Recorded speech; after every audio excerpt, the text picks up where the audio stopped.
Are you okay? The rancher took her in without questions, until she whispered the one name he never expected to hear. January 1887. A winter storm tore across the frontier highlands, rain slashing sideways like thrown gravel, thunder cracking open the blackened sky. Wind lashed the pines that ringed a solitary ranch house perched on the lonely plateau, making the old timbers groan as if the land itself were warning travelers away.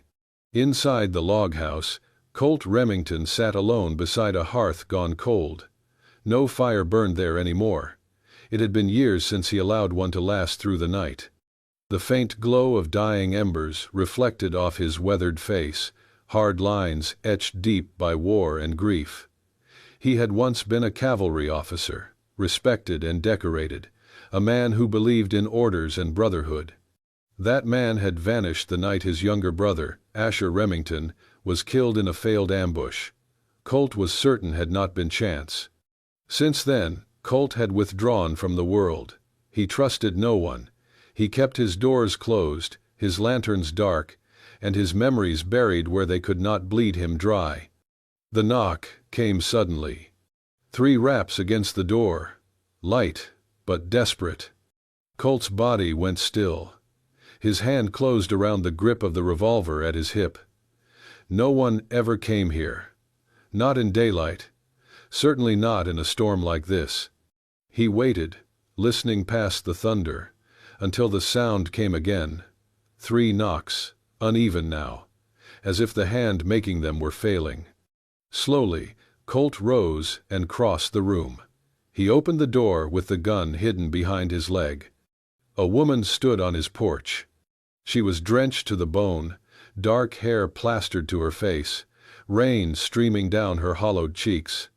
Her eyes were wide with fear and exhaustion, her lips blue from cold. Blood seeped through the torn fabric at her shoulder. In both arms, she clutched a small canvas satchel, holding it tight against her chest as though letting go would finish her. "Help," she whispered, voice barely carrying over the storm. Then her knees buckled, and she collapsed forward. Colt caught her just in time. For a heartbeat, he hesitated, rain soaking into his sleeves, the weight of a stranger in his arms.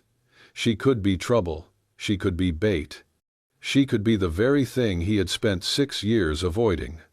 But instinct, older than fear, took over. He carried her inside and laid her gently on the bench near the hearth. Her skin was icy. He stripped off her soaked coat, revealing the wound in her shoulder, crude and hastily bound. Working in silence, Colt cleaned and wrapped it as best he could.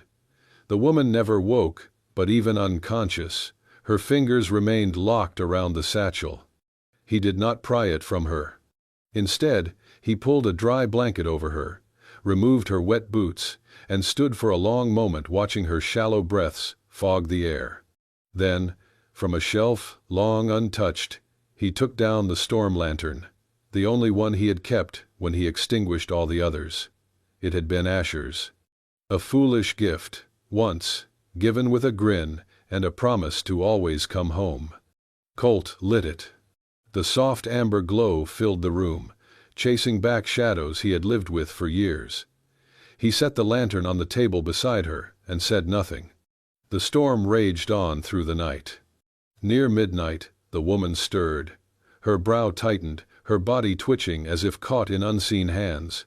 She whispered in her sleep, broken phrases spilling out between shallow breaths. "Do not trust them." A pause, a shudder.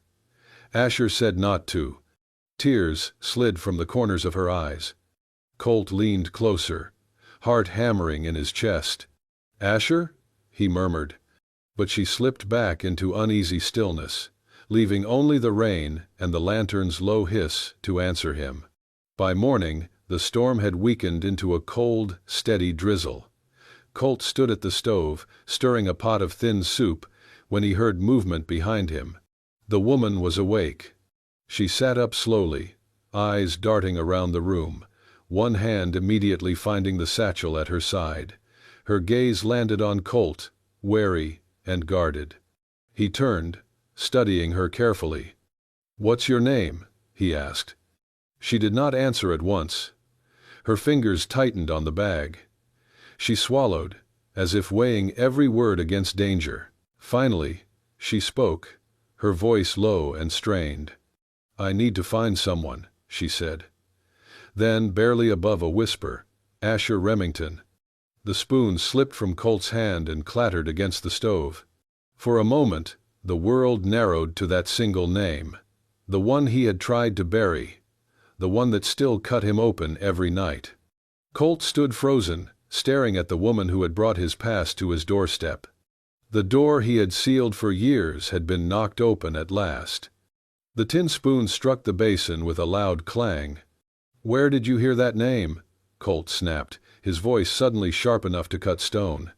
The woman flinched. She sat up straighter, still pale, still clutching the canvas satchel to her side. Her lips parted, but no answer came. For a long moment, she simply stared at him, as if weighing whether she was still in danger. Then, slowly, she reached inside the satchel and pulled out a folded bundle of paper. Hands trembling, she extended it toward him. He didn't take it immediately. The storm outside had become a whisper compared to the thunder building inside him. "What is this?" he asked, voice lower now, more dangerous. "My name is Margot Ellis," she said quietly. "This belonged to Asher." Colt's breath caught.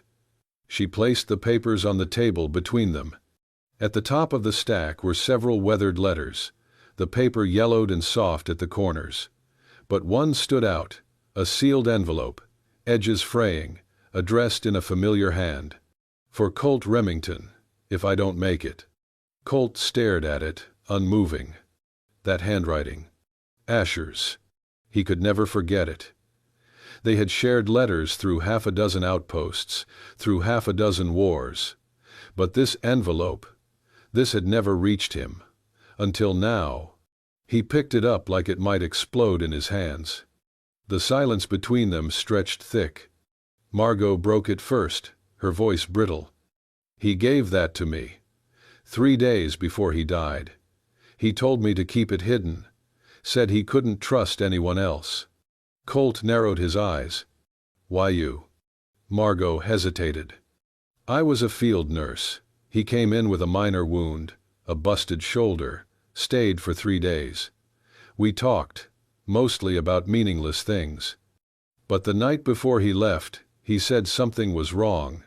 Said he thought someone up the chain was feeding information to the other side. Someone with access to classified routes and troop movements." Colt's eyes didn't leave her. He said, "If anything happened to him, I needed to find you," she continued. "That you'd know how to read what he left behind." "He said that?" Colt's voice was dry, almost a whisper. She nodded. "I didn't understand it all, not then. But when he died, when they said it was a random skirmish, I knew something was wrong. And you've been running